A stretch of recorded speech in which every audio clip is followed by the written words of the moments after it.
Hey everybody, how's it going? Today we're going to be taking a look at the Path of Exile 1 month softcore challenge league. This is going to be a build guide of my crit Ethereal Knives Shadow, which hit level 80 and managed to get 4 of 4 in the first week of the 1 month challenge league. The idea for this build was to use Ethereal Knives and you get as much crit as you can while still maintaining a large survivability. A lot of people say Ethereal Knives is an okay skill. It's not really that great at all. I like to use both elemental and physical. So rather than just using the normal hatred discipline and getting like mind over matter, I like to go for get as much damage as you can, especially since this was a softcore challenge. I wanted to have insane clear speed and to kind of show that Ethereal Knives can still do a lot of damage, although at the risk of reflect. So I call this a hybrid EK because we both have life and energy shield and a good amount of it. This puts us around 4,500 life pool, and basically our damage is split between all elements and physical, and with a large amount of it being cold and fizz. So because of this large fizz damage, fizz reflect is a little bit of a pain. This is dealt with the granite flask, which gives us around 6k armor, and then we're running 2 flasks, basically instants and quick recharging ones. So basically the idea for this build is use 4 auras plus clarity, so and then 3 of the heralds. With this we end up getting a large amount of damage, and you can substitute these if you don't want to use it, but the idea for this build was to be hybrid elemental and physical. And with the passive tree, that's pretty much what we went for. We went for projectile speed, so then we could keep having a 5 link that doesn't really require fast projectiles, but we use it for even more clear speed. And so basically we grab all of the crit nodes that we can, all spell crit, and then the majority is we go through here, grabs more spell damage and then elemental damage, and that way it scales both the auras and also the heralds itself. And with this we end up getting around 13.3k DPS without power charges, and with 7 power charges it's around 17k. I'll be running a map in a little bit to show you the exact damage. And so the idea here is with the 5 link we're using Ethereal Knives, faster projectiles, faster casting, power charge on crit, and spell echo. The power charge and crit is so that we don't have to really rely on getting cursing mobs all the time, having some other way of getting power charges. Although we do have Herald of Thunder linked with reduced mana, curse on hit, and Assassin's Mark to get it to keep going. This allows for us to have boss power charges to maintain our high DPS all the time. If you want to have manual casting of power charges, you can just leave it on the automated setup, and that way you can have your own way of doing it and have a 5th link. You can also substitute faster projectiles for added fire or other spell nodes. I personally enjoy having the large clear speed. As you can tell, it reaches pretty much the end of the screen over here. And then the rest of our links we have on our main hand: Arctic Armor, Veil Haste, and Increased Duration. This means with our Arctic Armor, as you can tell, the frozen trail behind us lasts for a large amount of time. This allows a lot better of kiting as we walk away, and then mobs get chilled if they follow us. And then Veil Haste is basically for bosses or large packs where we could just obliterate an entire pack within a half a second or around a second, depending on if it's a magic mob. But basically bosses die very easy. In the skill tree we have the 3 power charges. We also took Alira from the 3rd bandit quest, because that allows us to have 7 power charges in total, and will basically give us a really high crit chance. We have a 36% crit chance with 0 power charges, and then we get over around 55 to 60% crit chance with all the power charges. In our helmet we have the Hatred, Herald of Ice, Reduced Mana, and another Assassin's Mark. Like I said, with bosses you're generally not getting the Herald of Thunder bonus going unless they spawn ads. So a manual source of casting and a curse on top of them lets us make sure that we have a crit chance going. In our shield, we have the standard lightning warp setup, which gives us a lot more mobility as we're moving around. In our boots, we have Herald of Ash, Clarity, reduced mana, and then there is an item rarity. The item rarity here is actually for my magic finding setup. I will include a list of all the gear in the description down below, along with a passive tree and gear setup. And so basically, as an item rarity, I keep it here just so it's a quicker setup. And basically, when magic finding, we have this really good necklace, and we have a lot of gear that is meant for magic finding. So we switch out faster casting for item rarity, and then Culling Strike, which allows us to instant kill bosses and get. Right now we're at 49. I think it was like 150% rarity. And so basically, with this setup, the idea for this build, get as much life and resistances as you can, while at the same time I was starting to go for rarity. This gear starts getting a little bit expensive as rarity starts to jack up the prices a little bit. But basically, as you can tell, we have around top tier rolls on most of the gear in order to maintain a high crit chance. We also have a really good dagger that has spell chance and crit chance. And the idea is get as much base crit and then still have cast speed and more spell damage to keep scaling it. So we're going to jump into a map now. We're going to run a mountain ledge.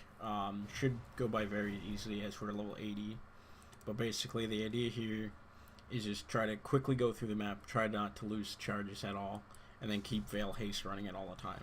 So we're going to keep our Arctic Armor running. And as you can tell, this build, when it crits, just completely wrecks everything. And so the idea here is, both with the Assassin's Mark constantly going off, and at the same time as the power charge and crit, we should maintain the 7 charges at all the time.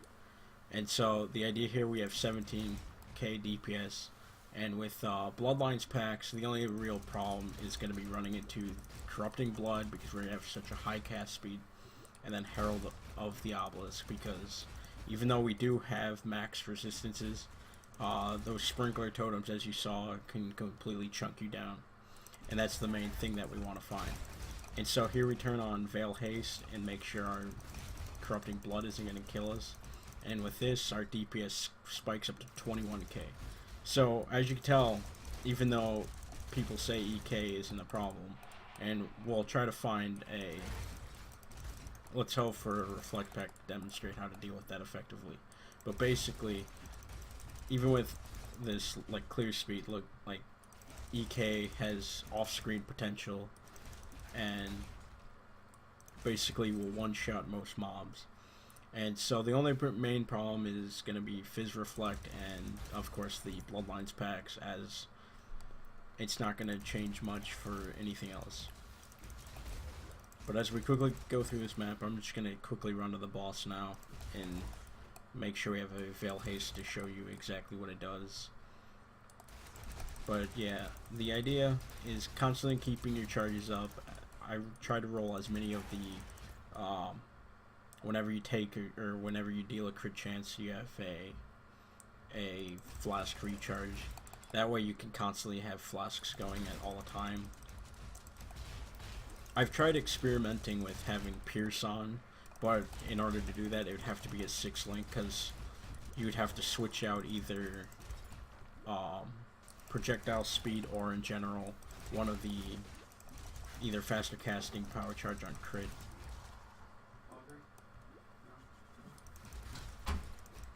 But basically, you'd have to switch out one of the 5 links, and personally, I don't think Pierce is as effective as the other 4 links, as it gives us, although Pierce gives us a lot better clearing when in large packs, as the entire thing will just keep going through the AoE rather than stopping on the first mob.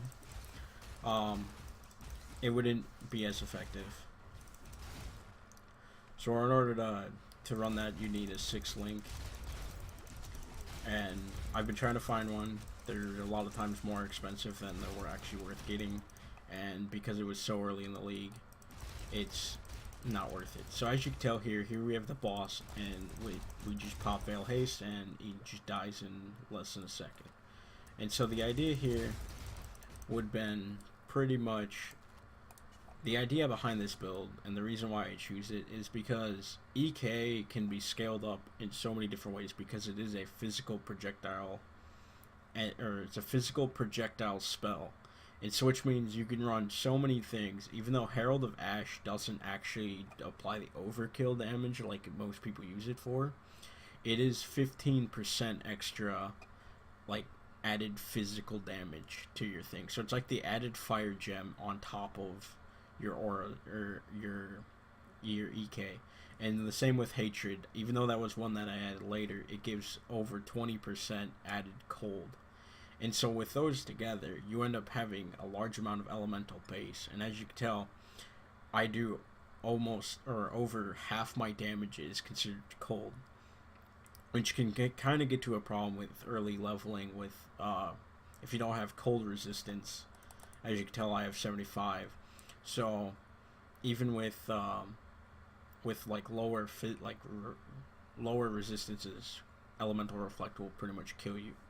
And so the problem here is making sure you have max resistances. Arctic armor is pretty nice, and then just making sure you can run different flasks than I have here, as it will make it a lot safer. I wouldn't really suggest playing this in hardcore, as because you have such a high chance of dying, and dying to reflect, you don't really want to run that risk all the time.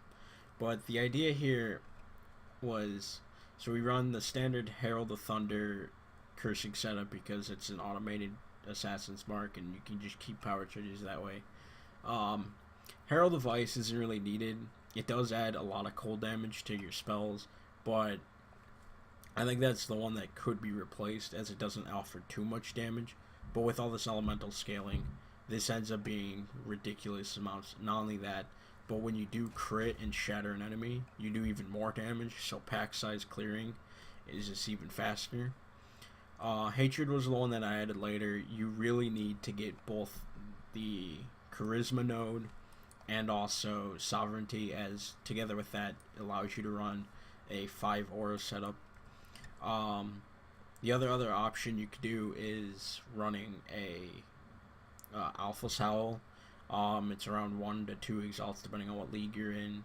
You can run that if all your resistances are fine. It does allow you to not be frozen, which is really nice, and it reduces aura setup, so you could end up putting a lot of your auras in there and getting even more. And then you could possibly run like a Purity, or if you want to sub out one of these, you could put on Discipline and get even more survivability. But basically, yeah, you want to try to grab as much crit as you can. I really like grabbing Ballistic Mastery for the projectile speed, and then with the rest of it, it would be going for Celestial Judgment, or Celestial Judgment and Punishment, as it adds even more.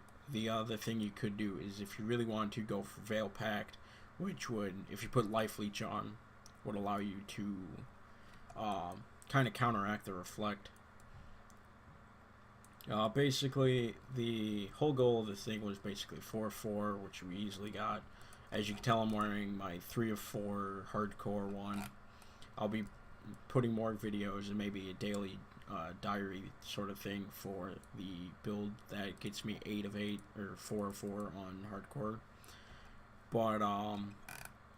But yeah, so in the description will be links to the skill tree, the gear list, and also a forum post of basically this whole build guide.